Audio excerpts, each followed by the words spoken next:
Today we're doing wheat flour tortillas. Sourdough discard is here. Adding warm milk. Adding oil.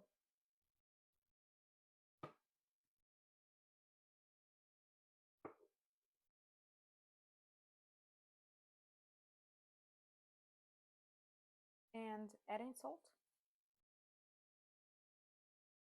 Mixing. So here's our bowl. We cover it and leave it on the counter for 30 minutes. Dividing our piece into in half, then each piece again in half, and I think each of those two in half.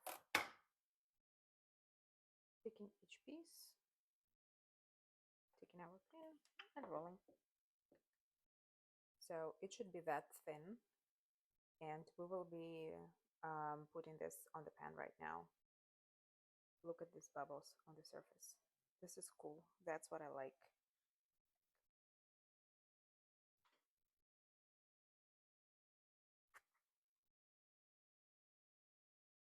So good. Love them. Enjoy.